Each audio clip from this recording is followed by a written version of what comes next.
Good morning, I'm Arielle Mitropoulos. This is News9 Plus on Facebook and YouTube. We are following breaking news in Laconia this morning. A man is being held without bail in connection with the death of his mother. Police say the investigation started just after 1:30 yesterday afternoon at a home on Old Prescott Hill Road.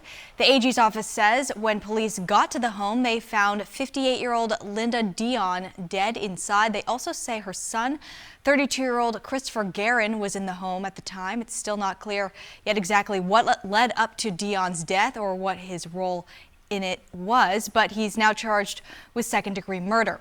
An autopsy is scheduled for later today to determine Dion's cause of death.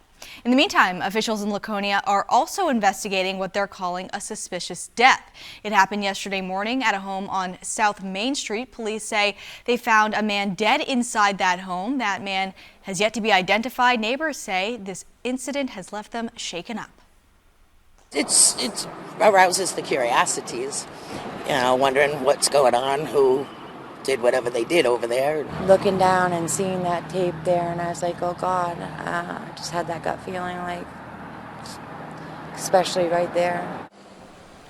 The AG's office says that there is no threat to the public and they do not believe that this death is connected to the death on Old Prescott Road. Investigators want to know if you have seen this woman. The AG's office says that this is what Rachel Garden would look like today. She was just 15 years old when she disappeared back in 1980. Rachel was last seen walking home from Rose Corner store on Pond Street in Newton. Investigators believe that foul play may have been involved in her disappearance. There have been 3 recent searches related to this investigation. The AG's cold case unit is using new technology to try to solve this case. They're hoping someone who knows something will come forward.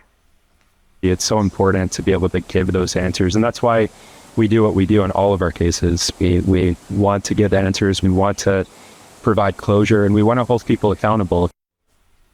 We do have information on our website right now to leave anonymous tips in connection to this case. Today, WMUR is hosting a day of giving ahead of next week's Boston Marathon. Our friend Alana Flood is hoping to raise more than $75,000 for Special Olympics New Hampshire. You can join us for our big day of giving by scanning that QR code right there on your screen. It will bring you to Alana's fundraising page.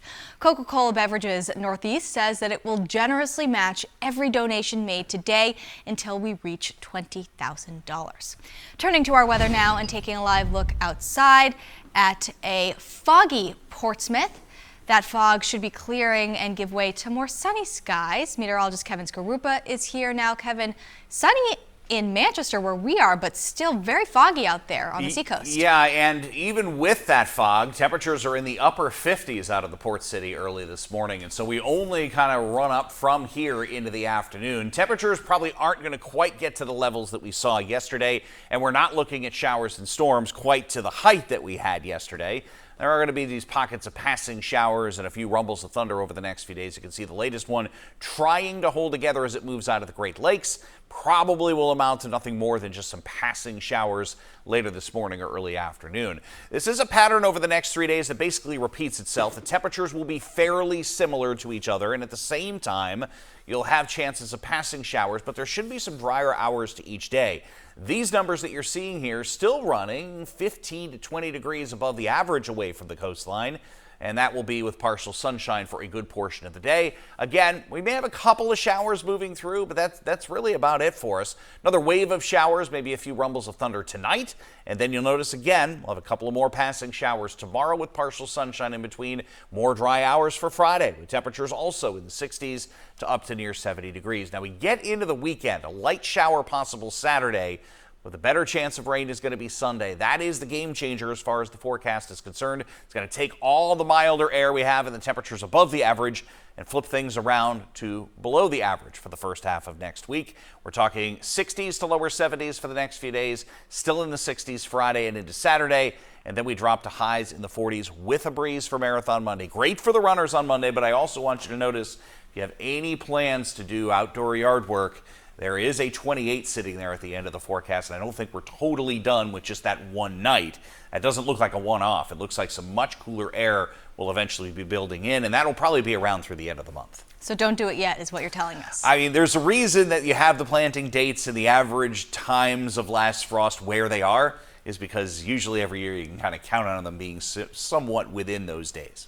All right. Thank you, Kevin. Today is One Boston Day, a day commemorating the victims and the survivors of the Boston Marathon bombing 13 years ago today. Martin Richard, Crystal Campbell, Ling Xing Lu, Officer Sean Collier, and Sergeant Dennis Simmons lost their lives in the Boston Marathon bombings or in the aftermath. State and city leaders will honor the victims and the survivors and first responders throughout the day. Wreath layings start at 10 o'clock this morning. State lawmakers are reworking a bill to restrict the legal sale of Kratom in New Hampshire. The House Criminal Justice Committee wants to prohibit businesses regulated by the Liquor Commission, like smoke shops and gas stations, from selling it.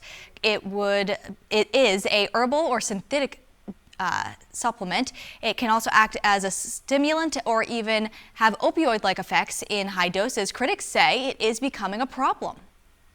Kratom is a problem, not only in New Hampshire but across the United States. We know that it impacts public health, highway safety, and leads to addiction.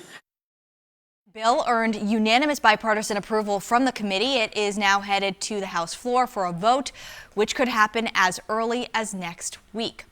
New Hampshire parents are finding different ways to cope with the soaring cost of childcare, including stepping away from work. To help out, a mother on the Seacoast is opening the Willow Center in Hampton.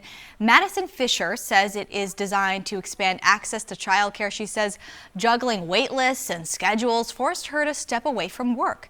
In 2023, families with 2 children paid nearly $32,000 a year for childcare. That's about a 28% of the median income of a household. Thanks so much for joining us for News 9 Plus on Facebook and YouTube. Have a wonderful day.